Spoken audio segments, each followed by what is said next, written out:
Okay. In Hebrew, there are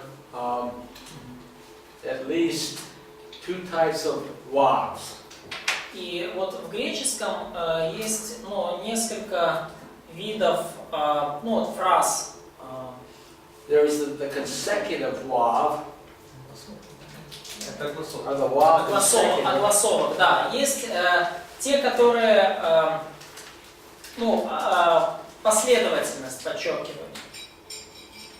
And if we did have the consecutive wav in Genesis 15:6, и если бы у нас в Бытие 15 главе 6 стихе была вот такая последовательная, скажем так, огласовка, then we would have to read it as that Abraham's act of faith followed seeing the stars in the sky. то тогда бы мы могли это истолковать так, что вера Авраама последовала за тем, что вот он увидел звезды на небе. То есть он увидел звезды на небе, и вслед за этим он поверил.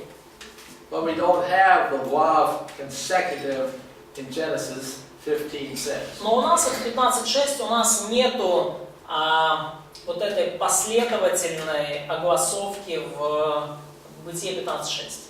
We have what we call a wav conjunctive. И у нас есть то, что называется как соединенная или связанная огласовка. And that's simply introducing us to an explanation, not a sequential event. И она используется для того, чтобы нам просто что-то пояснить, объяснить, а не показать последовательность событий. That's telling us that Abraham already had faith in God prior to that encounter with God. И вот это говорит нам о том, что у Авраама уже до этого была вера в Бога, еще до до этой встречи с Богом, до этого видения. I looked into Acts chapter 7. И я вот смотрел в Бытие 7 главу. And when Abraham was still at Ur of the Chaldeans, God appeared to him in a vision. И вот когда Авраам еще был там в Уре Халдейском, то Бог явился ему в видении. And Hebrews chapter 11 И Евреям 11 глава indicates that Abraham left his homeland by faith to go into a place which God had promised to give him as an inheritance.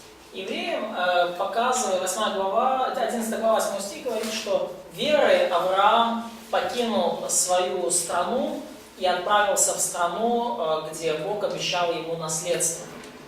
Okay. Is that pretty well covered now? То есть достаточно ли это мы вот эту тему раскрыли сейчас? Что Авраам имел веру еще до Бытия 15 глава 6 стих. Okay. Now, let's move on to, we know what took place in chapter 16. И мы знаем, что произошло в Бытие 16 главе. It was Sarah's idea that since she could not have children, Саре как-то пришло в голову, что не будет таких у нее детей, that she would use her slave girl, Hagar, to bear children on her behalf. А потому она решила использовать свою служанку Агарь, чтобы Агарь родила ребенка в пользу Сары. And then Abraham thought, well, sounds like a good idea. Ну и Авраам подумал, вроде как звучит как неплохая идея. And I wouldn't doubt that Hagar was an attractive lady. И я даже не сомневаюсь в том, что Агарь была, ничего так с собой. So Abraham went along with Sarah's idea. То есть Аврааму понравилась эта идея. There was no consultation with the Lord. И здесь мы не видим никаких моментов, чтобы Авраам посоветовался с Господом. But Ishmael was born, it was totally a human act, no divine intervention whatsoever. И Измаил появился полностью человеческими, так сказать, усилиями, и никакого божественного вмешательства при этом не имело места. And for the next 15 years, И следующие 15 лет Abraham had thought that Ishmael was the promised heir. Авраам думал, что именно Измаил и есть вот этот обещанный ему наследник.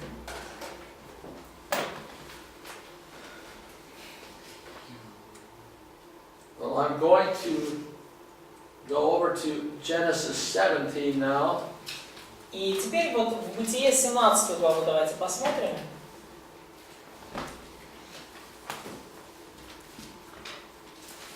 And in Genesis 17, 17 главе Бытия God promised Abraham a covenant. Бог обещает Аврааму завет. And God changed Abraham's name from Abram to Abraham. И Бог меняет имя. Авраам становится Авраамом. Now in verse 4, В стихе 4 God told Abraham that he would be a father of a multitude of nations. В стихе 4 Бог говорит Аврааму, что ты будешь отцом множества народов. And I think this promise had both a physical aspect as well as a spiritual aspect. И я думаю, что это обетование, оно имеет как духовный, так и физический аспект. The name Abram means exalted father. Имя Абрам, first name, yes? Right. Первое имя Авраам означает превознесенный отец. But the longer name Abraham Но вот уже второе имя Авраам means the father of a multitude of nations. означает отец множества народов. And then in verses 7 and 8, И в стихах 7 и 8 God makes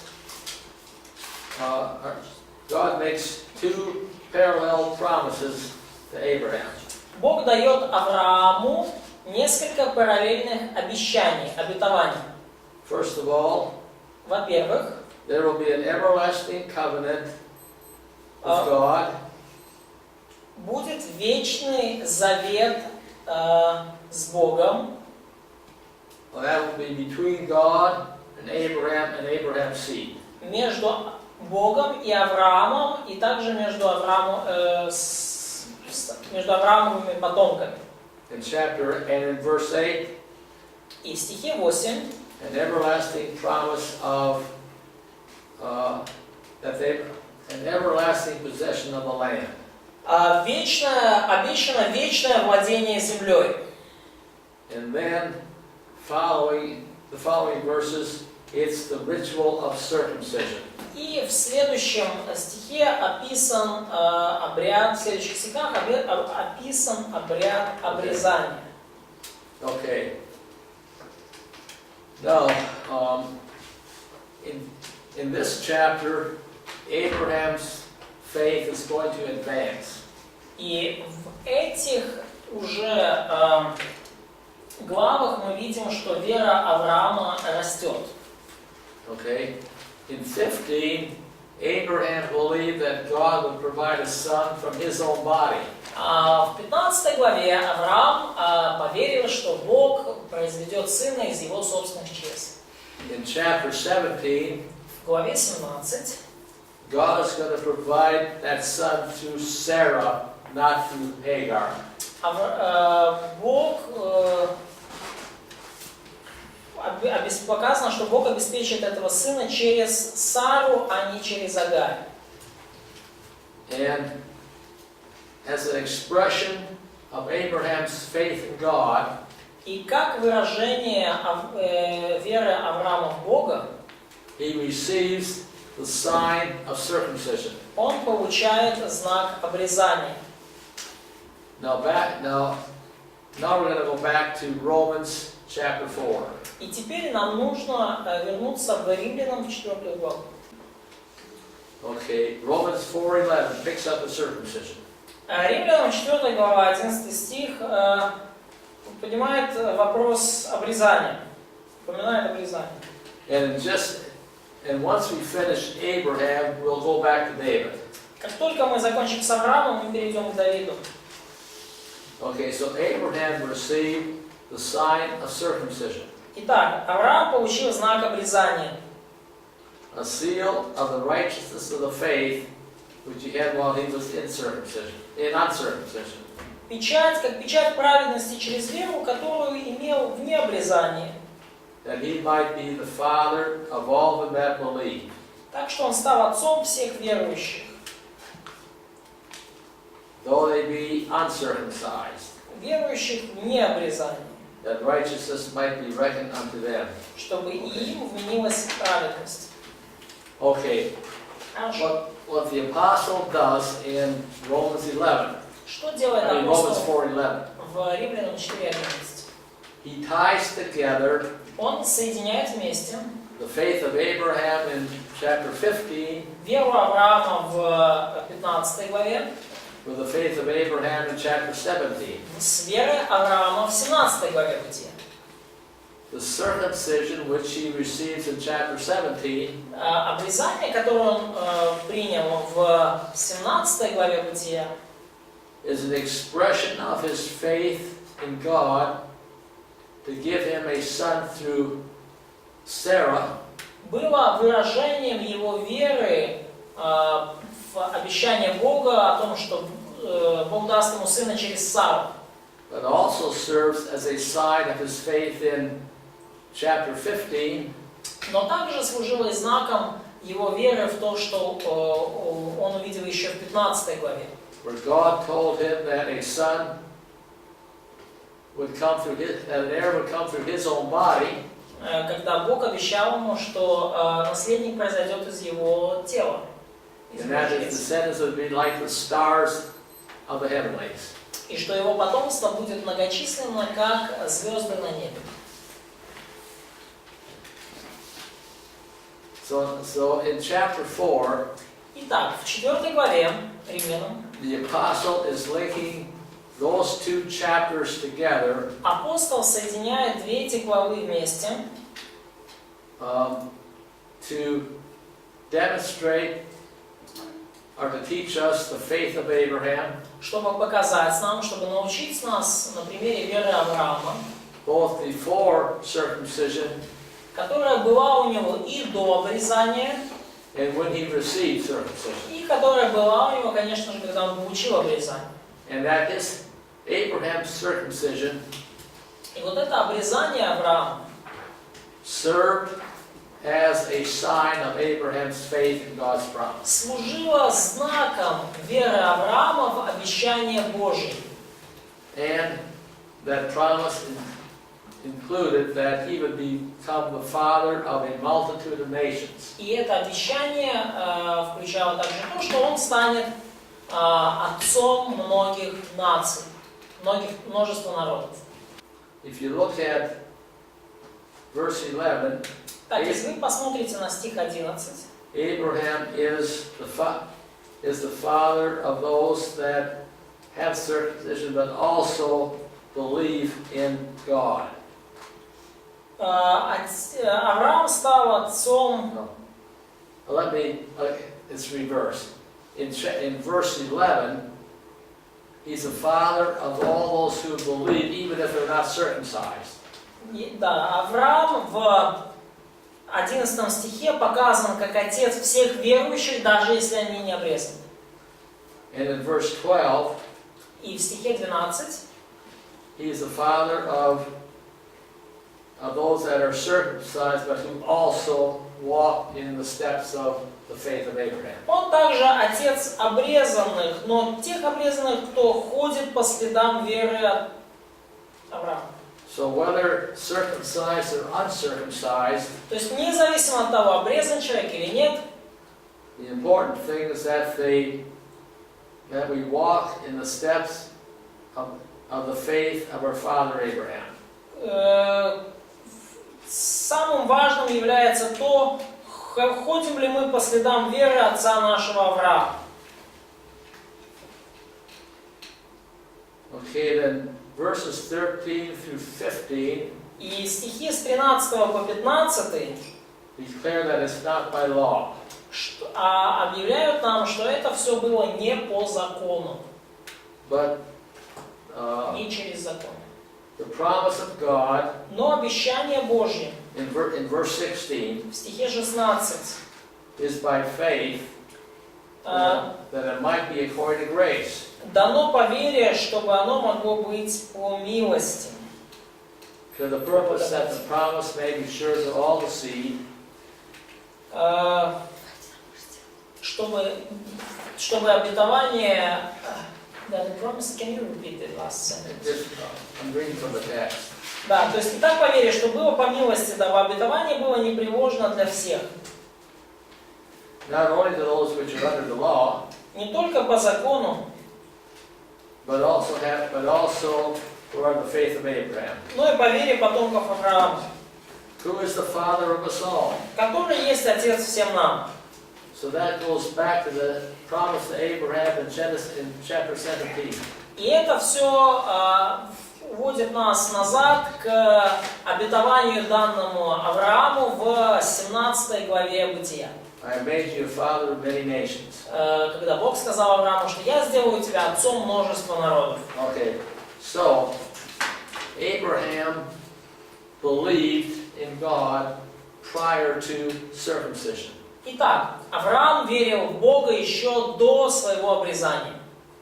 And Abraham's circumcision Перед обрезанием. served as a sign of his faith in God. И обрезание Авраама служило знаком его веры.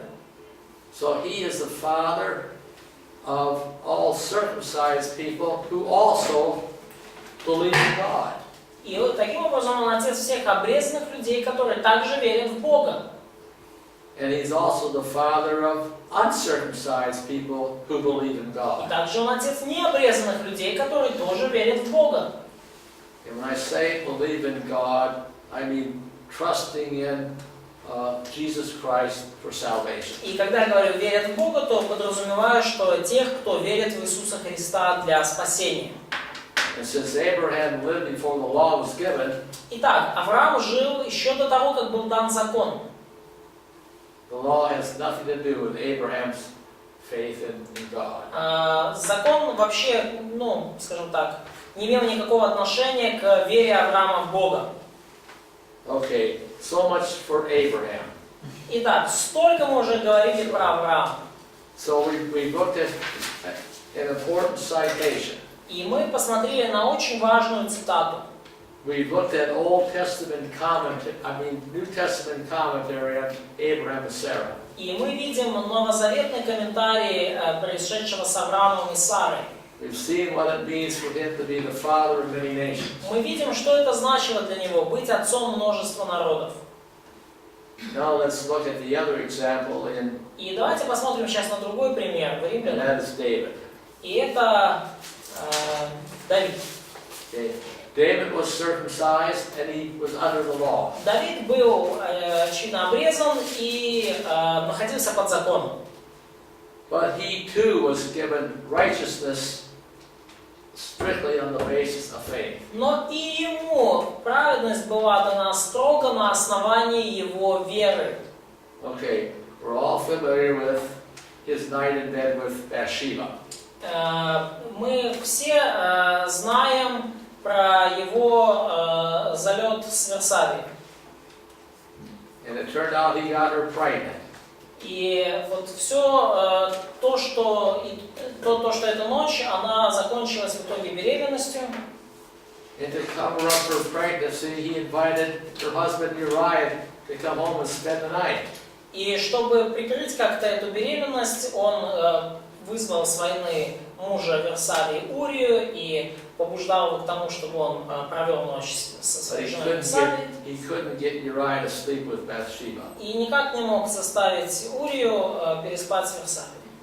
And so he sent a message to Joel, his general, along with Uriah. И он отправил с Урии же сообщение своему военачальнику Иаву, to put him in the hottest part of the battle where he would for sure be killed. Чтобы Иав поставил Урию на самую горячую точку передовой, там, где Урия наверняка будет убит. You know, that constituted conspiracy to murder. Вот таким образом вот это тайное дело, оно привело к убийству. And for approximately a year, David lived in denial. И, то есть, убийству также совершенному в тайне, по секрету. И целый год после этого Давид жил в denial. Yeah. Был отвержен. Tried to not even recognize, not even acknowledging his sinfulness. То есть Давид не пытался даже заглушить в себе вот осознание собственной греховности, пытался даже этого не осознавать. And not until the prophet Nathan came and gave him an illustration. И все это происходило ровно до того, пока пророк Нафан к нему не пришел и не рассказал ему, не привел ему небольшую иллюстрацию. Well, even though Nathan's illustration was just a story, И даже несмотря на то, что иллюстрация Нафана была просто такая история, it made King David furious. Очень сильно разгневался из-за этой истории царь Давид. And Nathan said, David, you're the man. И You и Нафан сказал, вот тот человек, повинный смерти, это как раз ты, Давид. And immediately David's eyes were opened. И немедленно глаза Давида открылись. He realized his sinfulness. Он осознал свою греховность. And according to Psalm 32, he confessed it. Согласно Псалму 41, он исповедовал свой грех. 51, Psalm 51. Both Psalm 51 and 32, but this citation comes from 32. Да, ну и вот это 31 и 50 Псалом, они содержат в себе вот эти вот цитаты.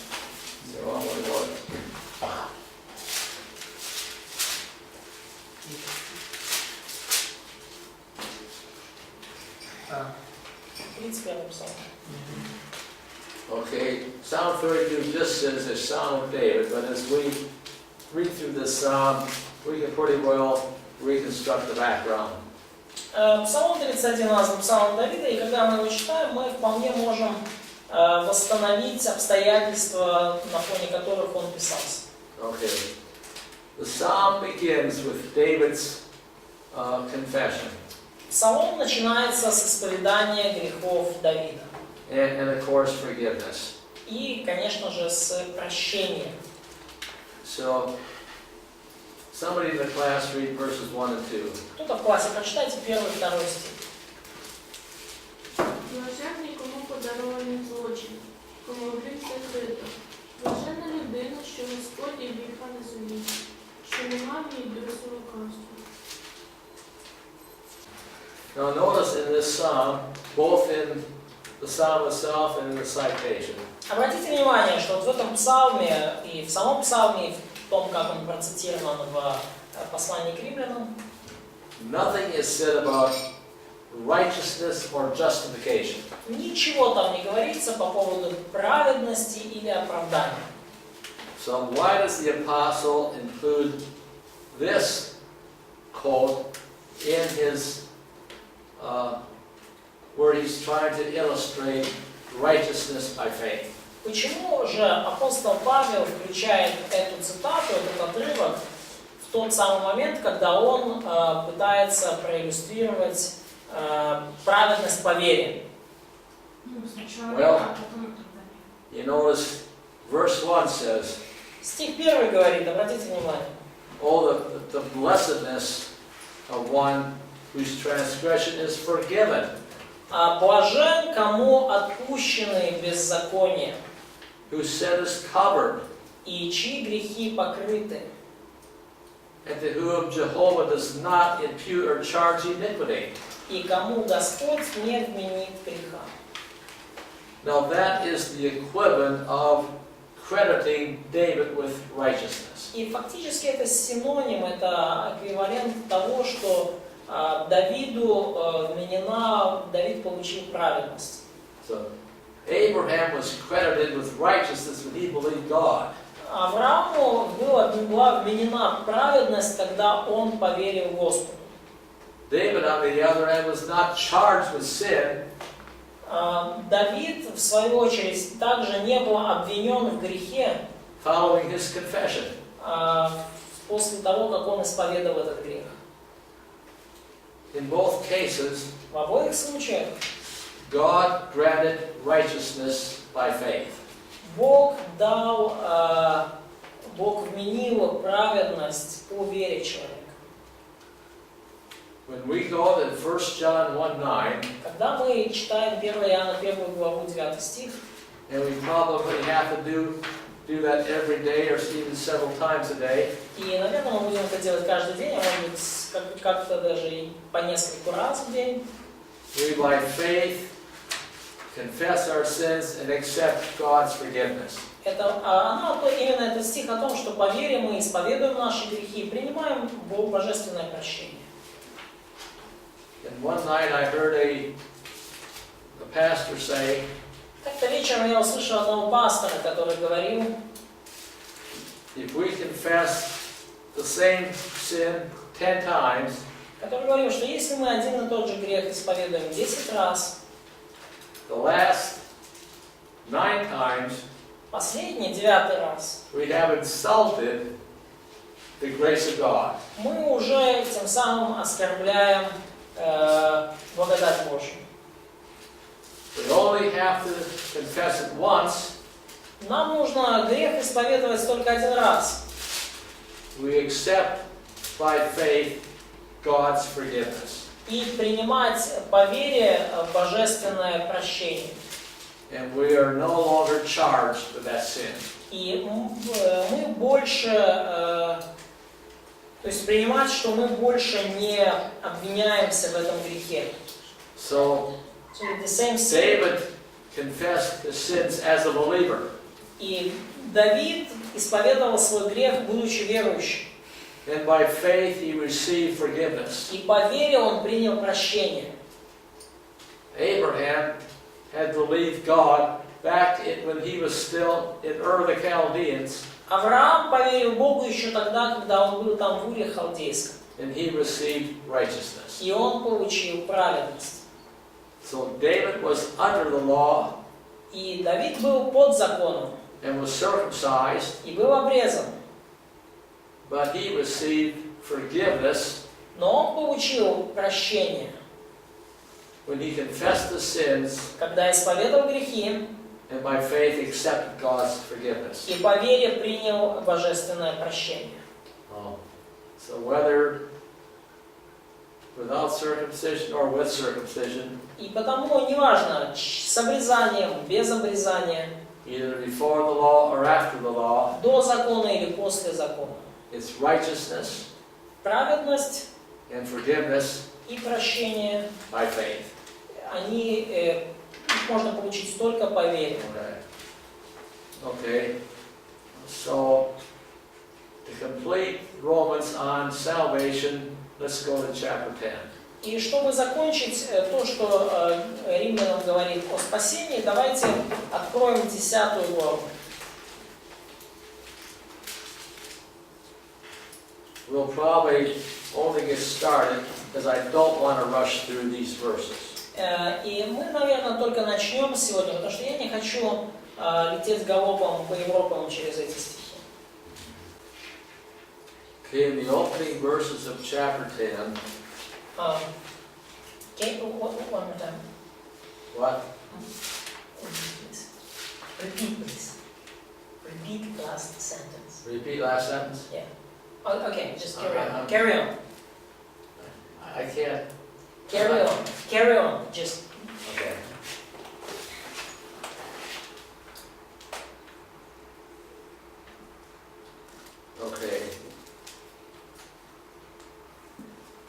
look at chapter 10, verse 1. Посмотрите, пожалуйста, 10 главу, 1 стих.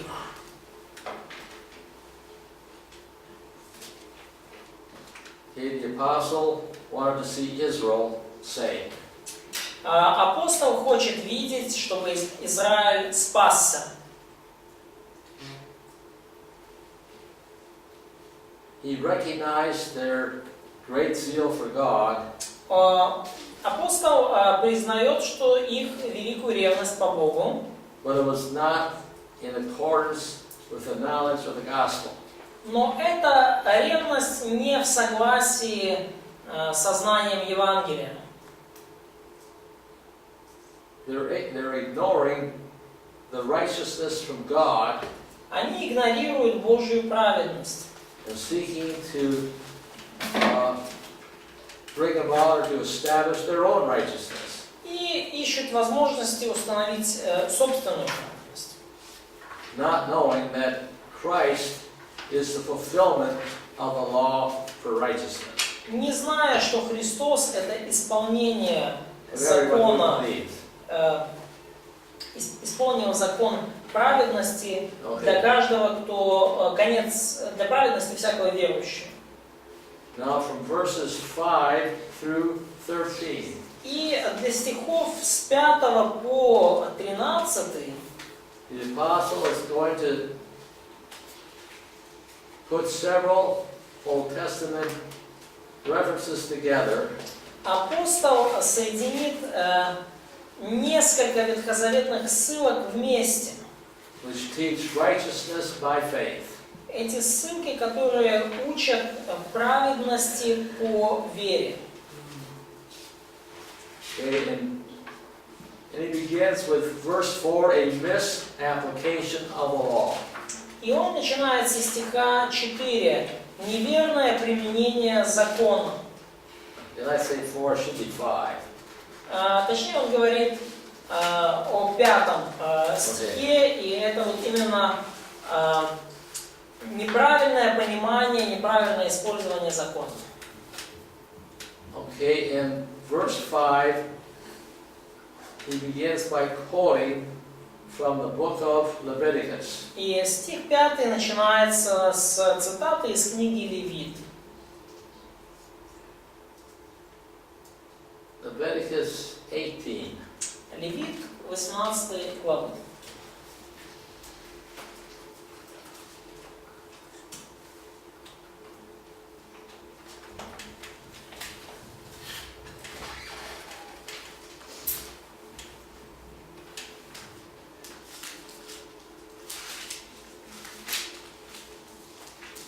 Okay, and look at verse 5.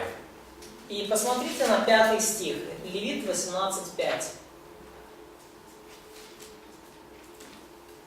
Keep my statutes Соблюдайте постановления мои and my ordinances, и законы мои, which if a man do, которые, исполняя, he shall live by them.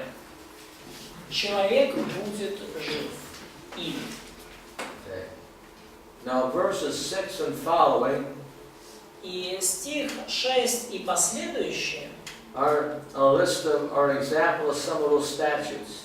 это список вот примеров таких постановлений. And you'll see that there are various forms of sexual perversions. И мы видим различные формы сексуальных извращений там. Now,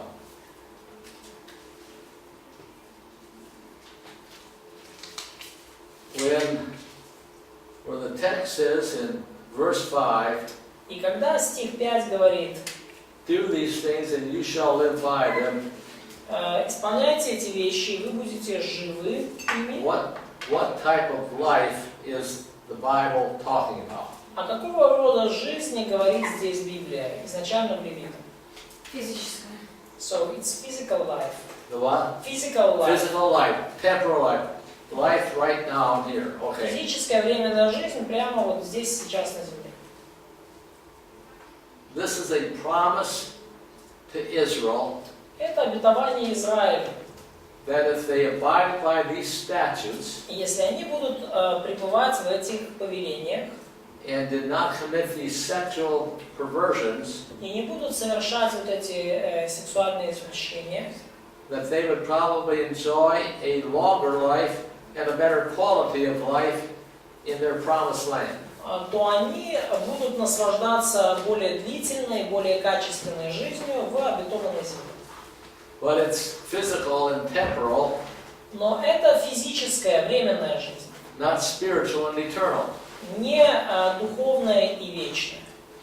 So to use a verse like this И он, for salvation purposes, Paul use, what? Paul use, For use, yeah. да, для того, чтобы использовать этот стих, объясняя спасение, Is a misapplication of the law. то это уже, если вы этим стихом пытаетесь объяснить спасение, то вы уже тем самым злоупотребляете закон. То есть вы неверно применяете вот эту цитату. Вырываете God gave Israel a number of instructions or rules governing various aspects of life. Бог дал Израилю множество правил и наставлений, указаний, которые касались самых различных аспектов жизни, So that they could have a better way of life in their promised land. чтобы они могли жить лучшей жизнью в обетованной земле. But not for the purpose of eternal life. Но целью этих законов не было достижение вечной жизни. So back to Romans 10. Так, возвращаемся назад в Римлянам 10 главу. Now, in verses 6, В стихе 6, let's see, 6 through 10. в стихах с 6 по 10, Well, 6 through 10 is based on a quote from Deuteronomy chapter 30. и стихи с 6 по 10 основаны на цитате из Второзакония 30 главы. Okay, in verses 6 and 7, А в стихах 6 и 7 the apostle, without necessarily an exact word-for-word quote, апостол цитирует, не обязательно слово в слово, is borrowing a concept, or is borrowing from Deuteronomy chapter 30. но он, в общем-то, берет, как заимствует вот эту концепцию, идею из Второзакония 30 главы. But he's taking something from, he's taking an idea from Deuteronomy 30, Но он берет идею из Второзакония 30 главы, and he's going to apply it to the incarnation and resurrection of Christ. и он применяет ее говоря о воплощении и воскресении Иисуса Христа. And in Deuteronomy chapter 30, И во Второзаконии 30 главе he sees a component of faith followed by a he sees the principle of faith. И вот во Второзаконии 30 главе он видит принцип веры. The point of Deuteronomy 30, Идея Второзакония 30 главы, the people are being appealed to enter into a covenant relationship with God. в том, что людям было предложено вступить в заветные взаимоотношения с Богом. The covenant is not too difficult for them to understand, И этот завет не такой уж сложный, что они не могут его понять, because Moses has just explained it to them. потому что Моисей им просто объясняет его. The second point, which is really emphasized here, И вторая часть, на которой здесь is that it's not something that is out of reach. да, то есть, которую здесь Моисей объясняет, It's not something that they're going to have to exert Да, что это что-то в зоне их досягаемости, да, то есть, во-первых, это понятно им, то есть завет, который ему предлагается, он понятен им, во-вторых, он близок к ним. Это не то, ради чего им надо как-то особо куда-то ходить. Yeah. So it's not something that's going to take a lot of human effort. Это не что-то, для достижения чего нужно прилагать множество человеческих усилий. But it's something that has already been made available. Это нечто, что уже сделано доступным. And it's just simply a matter of their heart and of their mouth. И это вопрос заключается лишь в сердце и в устах.